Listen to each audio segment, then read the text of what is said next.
అడిగారు అనుకోండి, ఎవరైనా మీరు ఏం చేస్తారు? ఒక్కొక్కటి కలిసి పక్కన పెడతారు. దాంట్లో ఏం చేస్తారు? ఒక్కసారి అవన్నీ కూడా కింద పోసేసి గౌరవ సంచి తీసి పరిగెడతాం కదా. దేవుడు కూడా ఈ సంచి మీద ప్రేమ ఎక్కువైతే దీన్ని తనతో పాటు చేర్చుకోవాలి అని ఈ జీవుడి మీద ఆయనకి అభిమానం కలిగితే ఇవో కొన్ని జన్మల పాటు అనుభవించాల్సినటువంటి కర్మ పరంపరనంతటినీ కూడా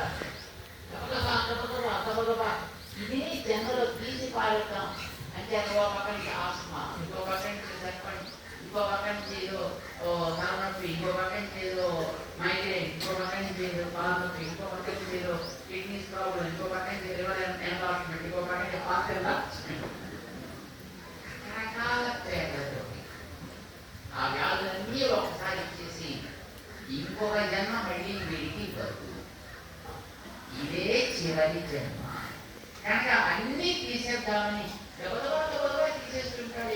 తీసుకుంటే పక్క వాడే కొంచెం బాధేస్తుంది, అయ్యో ఎందుకంటే ఇలా రావాలి అని అనిపిస్తుంది. కానీ వాడికి ఏమనిపించినా భగవంతుడు